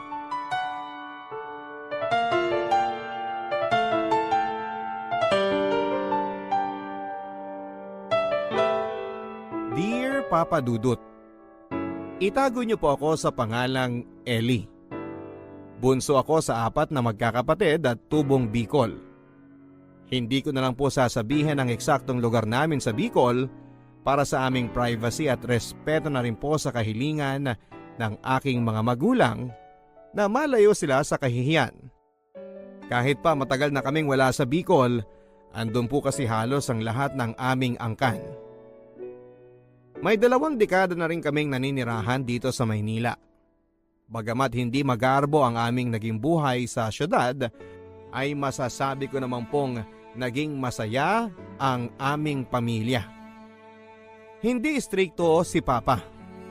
Palibhasa ay naniniwala siya sa aming mga anak nila na hindi kami gagawa ng mga bagay na ikapapahamak namin. Malalaki na ang mga anak natin, Marieta. Hindi na natin sila kailangang paghigpitan. Isa pa dumaan tayo sa pagkabata. Alam mo naman ang mga kabataan ngayon. Kapag lalo mong pinaghihigpitan, mas lalong lumalaban at nagre-rebelde sa mga magulang.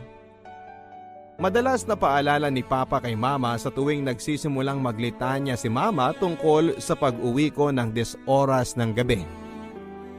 Kung maibabalik ko lang ang panahon, sana pala ay nakinig na lamang ako sa litanya ni Mama na umuwi ako araw-araw ng maaga at umiwas sa mga maling barkada. Kung pwede lang sana ako mag-time travel. Marami kasi akong nagawa sa nakaraan na labis kong pinagsisisihan. Anyway, balik po tayo sa past. Ang mga kapatid ko ay may kanya-kanya na ring mga asawa at anak. Magto 24 na ako pero hanggang ngayon ay wala pa rin akong nagiging boyfriend. Pagkatapos ko kasing makipaghiwalay sa 3 kong naging boyfriend noong college, ay parang tinamad muna akong makipagrelasyon. Isa pa ay napapagod na rin akong ilihim kay Mama ang pag-BBF ko. Nakakatakot kasi si Mama.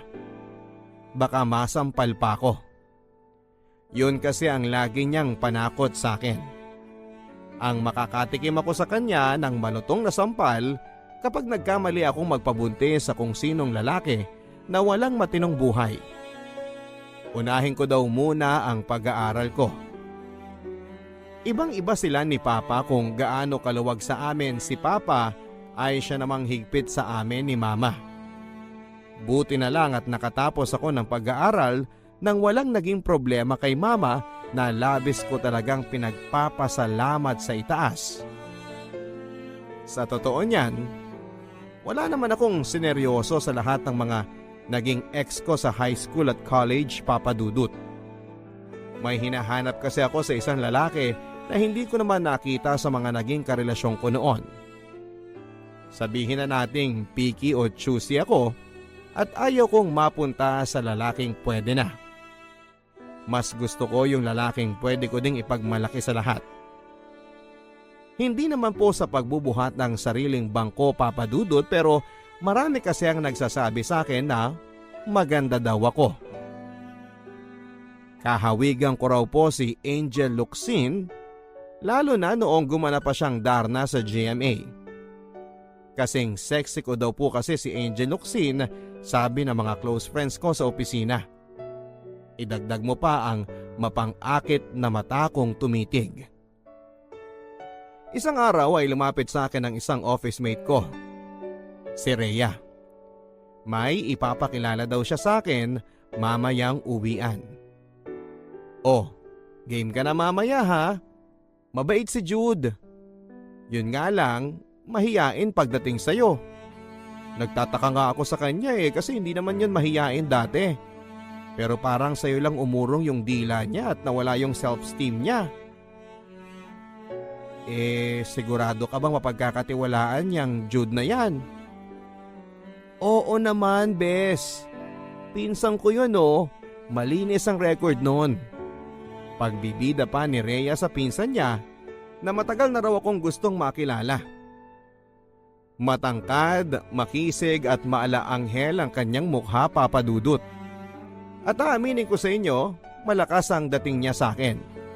Maala Ruru Madrid ang datingan niya. Parang man of my dream siya sa kagwapuhan niya. Manager pala siya ng isa sa mga suppliers ng materyales sa aming kumpanya.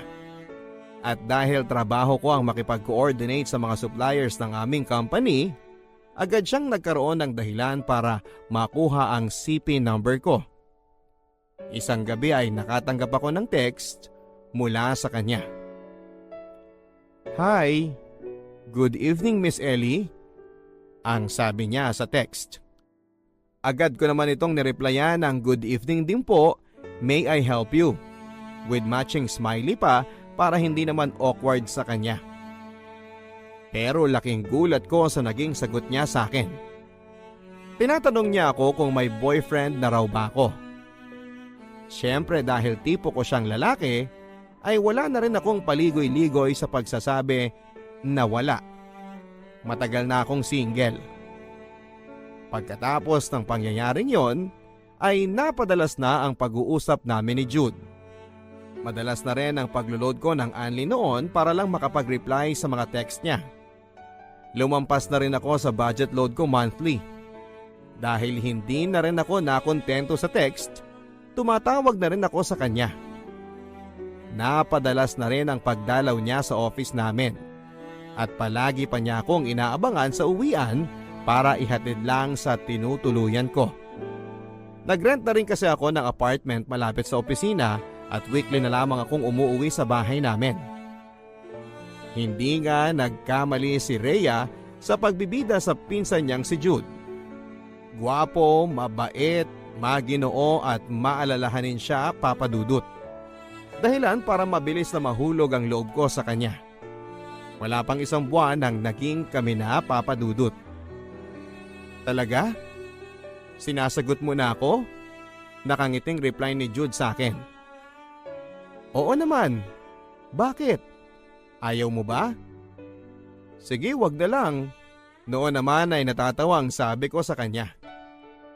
Ikaw naman inaasar mo pa ako. Siyempre gusto ko maging tayo.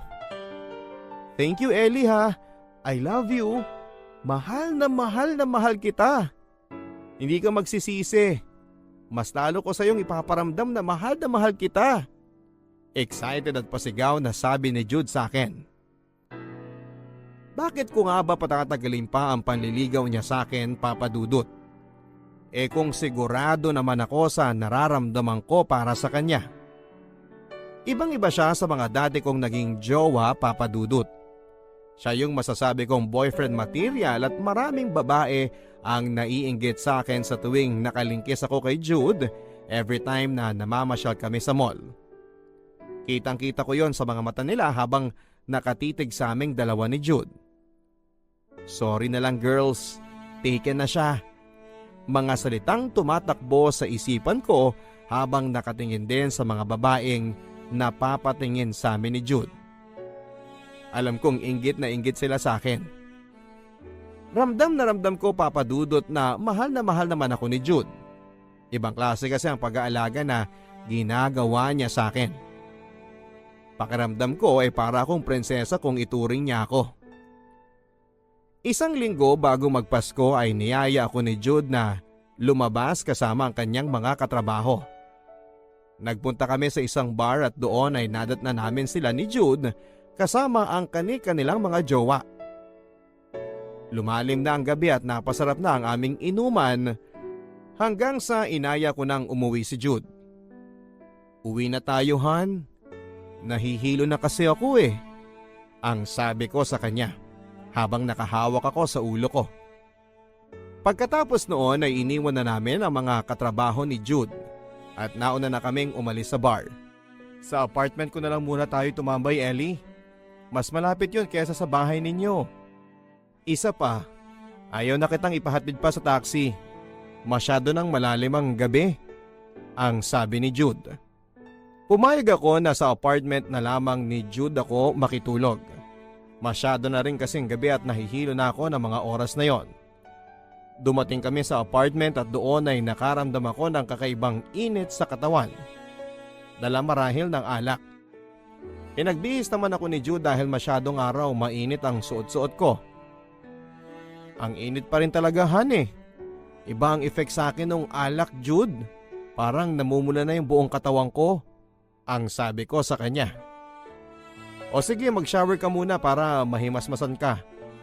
Teka ha, ikukuha lang kita ng towel sa loob. Sagot naman ni Jude sa akin.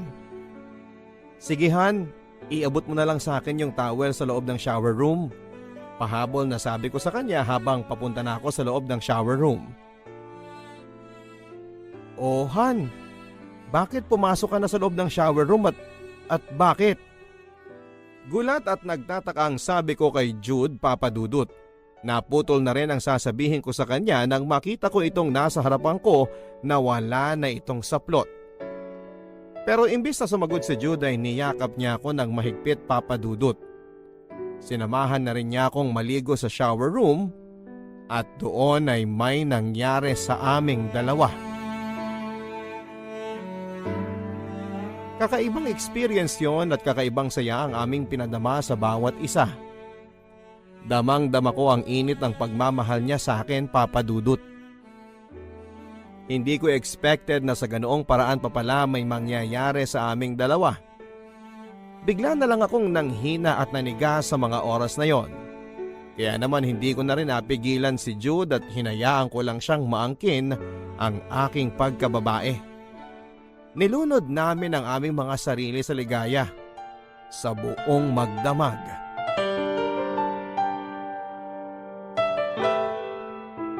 Kinabukasan ay parabang walang nangyari sa amin.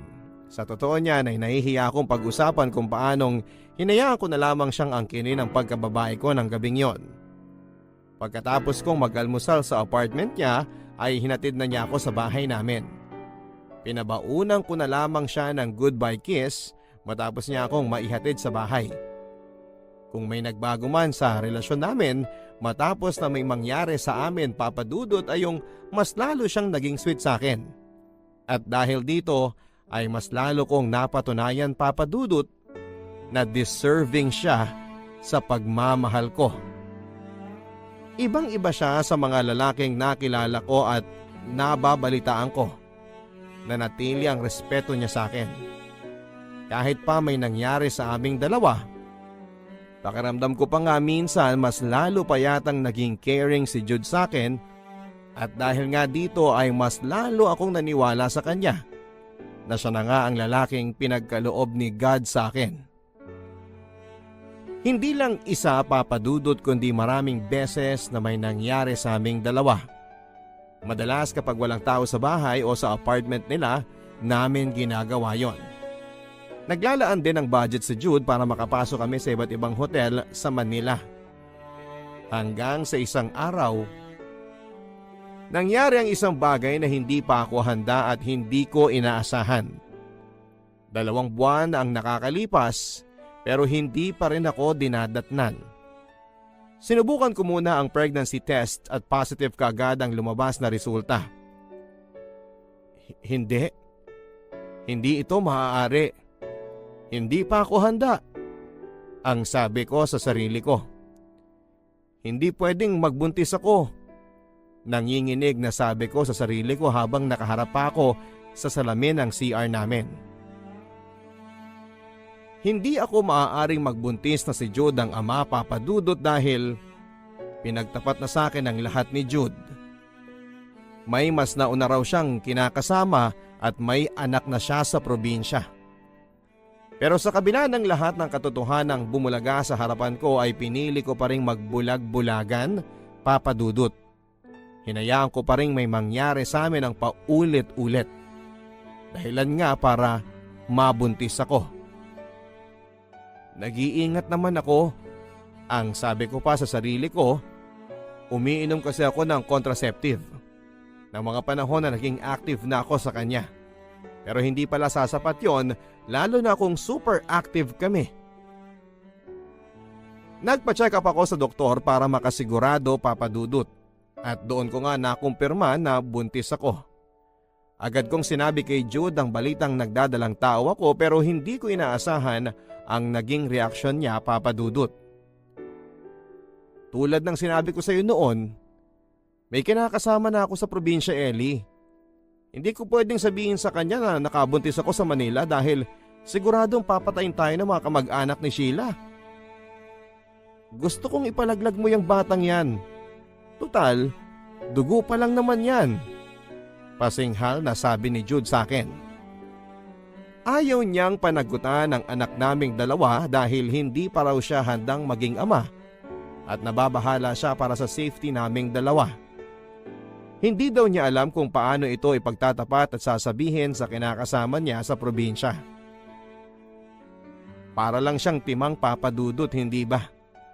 Hindi man lang niya kasi naisip lahat ng mga consequences na ito noong gumagawa pa lang kami ng bata. Isa pa, huli na niya bago ipinagtapat sa akin na may kinakasama na siyang iba. Kung kailan humaling na ako sa kanya. Mukhang planado talaga niya ang lahat ng ito. Nasabihin lang sa akin ang katotohanan kapag nabaliw na ako sa kanya. Wala na akong nagawa pa, Papa Dudut, kundi ang iyakan na lamang ang mapait na sinapit ng buhay ko sa piling ni Jude. Para akong binuhusan ng malamig na tubig noon, Papa Dudut. Ang inaakala kong tamang lalaki para sa akin ay siya palang sisira ng pangarap ko na magkaroon ng masayang pamilya. Sinubukan kong kausapin muli si Jude pero desidido na raw siyang hiwalayan ako. Susustentuhan na lamang daw niya ang bata sa kondisyon na mananahimik ako kung ayaw ko itong ipalaglag. Wala kang kwentang tao, Jude. Pinaasa mo lang ako na mahal mo ko. Galit na galit ako sa kanya, Papa Dudut, pero wala na akong ibang nagawa kundi ang iiyak na lamang ito at ipagtapat ko na lamang sa aking mga magulang. Wala na rin akong ibang naging balita pa kay Jude matapos ang kumpronta namin yon. Fast forward. Naisilang ko na nga ang anak namin ni Jude. Tinawagan ko siya para ibalita ito pero hindi ko na siya mahagilap. Ang sabi ng mga katrabaho niya, inilipat na raw si Jude sa Bataan para mamahala sa isang branch ng kumpanya nila doon. Napaiyak na lamang ako sa mga nangyayari sa akin. Hanggang sa wala ng luhang tumulo mula sa aking mga mata. Inaalala ko na lamang na may pamilya pa ako na handang sumuporta sa akin. Lumipas ang 1 taon at nagpatuloy ako sa pagtatrabaho para sa anak ko. Habang sina mama at papa naman ay nag-aalaga kay Faith. Hindi naging madali noong una na ipagtapat ko sa kanila ang sinapit ko. Pero wala na rin silang nagawa kundi ang tanggapin ang katotohanan ito na eto nga ang sinapit ko ang maging isang disgrasyada. Tinutulungan din ako ng mga kapatid ko sa mga gastusin para sa anak ko. Hanggang isang araw ay nabalitaan ko na nandito na ulit si Jude sa Maynila. Pinuntahan ko siya para sabihin na wala siyang kwentang tao. Na kahit na anong mangyari ay hindi ko siya ipapakilala sa aming anak dahil ginusto niya na ipalaglag ito habang nasa aking sinapupunan. Maniwala ka sa akin, Ellie. Nagbago na ako. Nagawa ko lang yun dati dahil natatakot ako sa mga sasabihin ng kamag-anak ng kinakasama ko. Dahil may anak na kami. Isa pa, hindi sarili ko lang ang iniisip ko noon kundi ikaw. Natatakot ako na gawang ka nila ng masama, Ellie, at madamay ka. Hindi pa siya nakontento, Papa Dudut. Lumuhod pa siya sa harapan ko. Umiyak at humingi ng tawad sa ginawa niyang pag-abandona sa aming mag-ina. Nangako din siya na susuportahan niya ang pangangailangan ng anak namin at babawi siya sa akin at sa aming anak. At tulad ng isang mamon, Papa Dudut, ay lumambot ang puso ko. Napatawad ko naman kaagad si Jude dahil mukha naman siyang sincero sa mga sinasabi niya.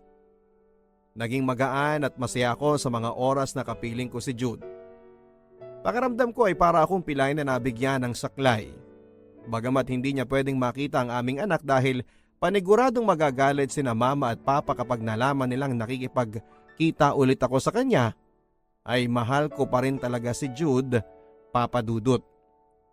Halos araw-araw kaming magkasama at sa mga pagkikitang yon ay palihim na may nangyayari sa amin. Paulit-ulit. Araw-araw sa iba't ibang hotel na pwede naming marating. Aaminin ko sa inyo, Papa Dudut, na namiss ko si Jude at mahal na mahal ko pa rin siya sa kabila ng lahat ng mga nagawa niya sa akin. Kalimutan mo na yung lumang Jude, Ellie. Totoong nagbago na ako.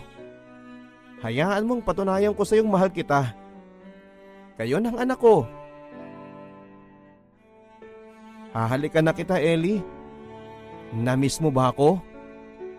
Seryosong sabi ni Jude na punong-puno ng pagmamahal sa akin, Papa Dudut.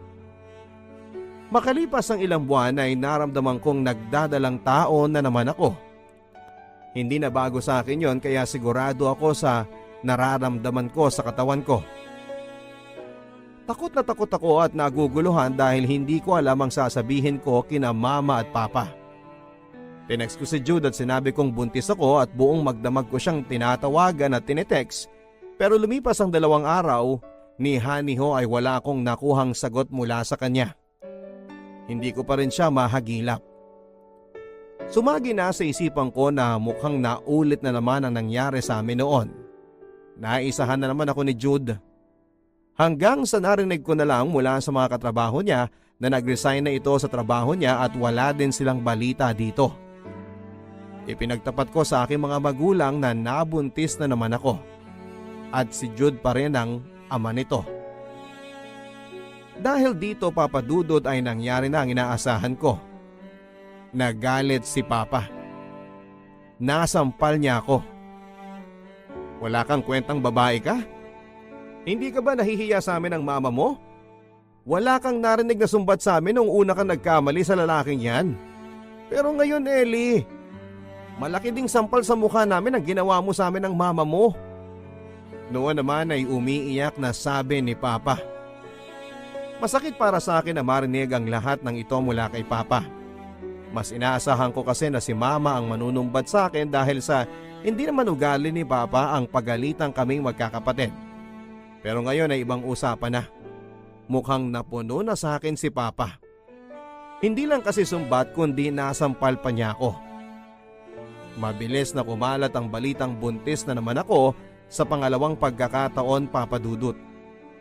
Nalaman ito kaagad ng mga kapatid ko at gano'n na lamang ang kanilang pagkadismaya sa mga nangyari. Kitang-kita ko sa kanilang mga mata kung paano nila ako husgahan dahil sa nagawa kong katangahan. Hindi ko na alam ang gagawin ko sa buhay ko. Gusto ko nang magpakamatay noon, Papa Dudut, pero sa tuwing inaalala ko si Faith, ang panganay ko, kung sino na lang ang mag-aalaga sa kanya kapag sumuko na ako, Doon ay nabubuhayan ako.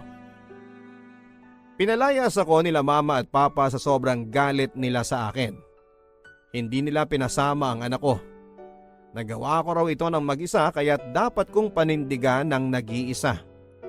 Wala akong ibang tinakbuhan kundi ang panganay kong kapatid upang humingi ng tulong. Mabuti na lamang at nauunawaan ako ni ate at pinayuhan sa nagawa kong pagkakamali. Ellie, hindi ka pa ba nadala sa una mong pagkakamali? Huwag mong ikatwiran sa akin na mahal mo siya kaya ka bumuka ka. Hindi katwiran na mahal mo siya pero hindi mo gagamitin ang utak mo. Alam mo naman na hindi pa tayong lahat nakaka-recover sa unang pagkakamali mo sa parehong lalaki, Ellie. Sana, nag-ingat ka na. Sana, hindi ka basta-basta nagtiwala. Seryosong sabi sa akin ni ate. Ate, patawarin mo ako. Sa maniwala at sa hindi, nagmahal lang ako at nabiktima ng maling lalaki sa buhay ko. Hindi naman siguro masamang magmahal ate, hindi ba? Alam mo yan, minahal mo din si kuya. Sagot ko naman sa kanya. Oo, nagmahal ako sa kuya mo, Ellie. Pero siya ang tamang lalaki para sa akin. At hindi ko pinahamak ang sarili ko sa pagmamahal sa maling tao. Mauunawaan ko kung isang beses kang nadapa at bumangon ka ulit pero anong ginawa mo? Nadapa ka ng isang beses, nginudgod mo pa sa pangalawang pagkakataon ng sarili mo sa koral. Dahil nagpauto ka na naman sa parehong maling lalaki. Masyado kang naging bulag at naging makasarili sa pagpapakalunod mo sa lalaking yan. Litanya pa sa akin ni Ate Kate, bagay na kinatahimik ko. Tumagos sa puso ko, Papa Dudut, ang mga pangaral na ibinigay sa akin ni Ate Kate. Tama siya. Hindi ako dapat naging makasarili sa pagtitiwala ko at pagbibigay kong muli ng sarili ko kay Jude. Naging maingat na dapat ako dahil hindi lang sarili kong kaligayahan ang dapat na iniisip ko, kundi pati na rin ang damdamin ng ibang tao na nagmamalasakit at nagmamahal sa akin, tulad ng anak ko at ng pamilya ko. Pero ano nga bang magagawa ko, Papa Dudut? Kundi ang maghintay sa himala ng langit na sana'y pabalikin niya sa akin si Jude na puno ng pagsisisi sa mga nagawa niya. Yung magbago sana si Jude at mag-mature na siya para ma-realize niya na ako yung babaeng sineseryoso. Pero hindi nangyari ang hinihingi kong himala, Papa Dudut. Makalipas ang ilang buwan ay isinilang ko na naman ang bunso kong anak na lalaki. Aaminin ko, Papa Dudut, mas nahirapan ako sa pangalawang pagbubuntis ko. Palibhasa ay wala kasi akong naging katuwang kundi ang Ate Kate ko lamang. Dito ko mas lalong na-realize ang kahalagahan ng pamilya na handang umagapay sa akin noon sa panahong kailangan ko ng suporta, pag-intindi at pagmamahal nila. Pero anong sinukli ko sa kanila? Mas inuna ko munang mabuhay sa pantasya na seseryosohin ako ni Jude. Isang araw ay sinubukan kong lumapit kina mama at papa. Nagbabaka sakaling napatawad na nila ako. Napaiyak na lamang ako sa tuwa nang salubungin nila ako kasama ang anak kong si Faith. Tuwang-tuwa silang makita nila ako at ang bunso kong lalaki. Kahit na anong mangyari, walang ibang tutulong at masiintindi sa iyo, anak, kundi kaming mga magulang mo. Patawarin mo kami ng mama mo kung naging matigas kami at natiis ka namin itong nakaraan. Pero hindi ibig sabihin noon, anak, ay hindi ka namin mahal. Gusto lang namin na magtanda ka na. Naluluhang sabi sa akin noon ni Papa. Noon naman ay hindi ko na nakayanang bumalong nang nagmamadali ang mga luha ko sa aking mga mata. Wala akong ibang nasabi at nagawa kundi ang yakapin sila ni na mama at humingi ng sorry sa kanila. Ma? Pa, sorry po. Umiiyak na sabi ko. Napatawad ako ng pamilya ko, Papa Dudut, sa kabila ng lahat ng mga kasalanan at pagsuway ko sa kanila. Mas naniwala tuloy ako sa kasabihang walang magulang ang kayang tiisin ang mga anak nila. Ayon pa kay Mama at Papa ay hindi daw nila ako matitiis maging ang mga apo nila. Pero sana naman daw ay natauhan ako sa nangyari sa buhay ko at matutunang panindigan ang desisyong pinili ko dahil kahit kailan ay hindi ko na maibabalik ang panahong lumipas. Ito na ang simula ng bagong buhay ko, Papa Dudut. Nangako ako sa aking sarili na magpapakatatag, alang-alang sa aking mga anak. Kahit na iniwan na sila ng kanilang ama, ipaparamdam ko ang buong pagmamahal ko sa kanila at susubukang punan ang pagkukulang ni Jude bilang isang ama. Hindi ko na kailangan pang habulin si Jude, Papa Dudut.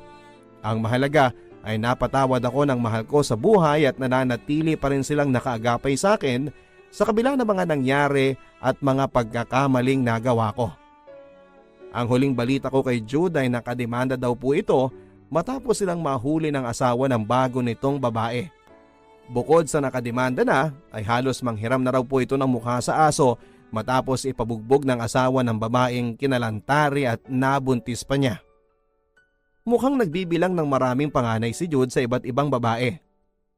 Ang tanging hiling ko lang sa kanya ay mag-mature na sana siya. Hindi na siya bumabata at mas pinapaliit niya ang mundo niya.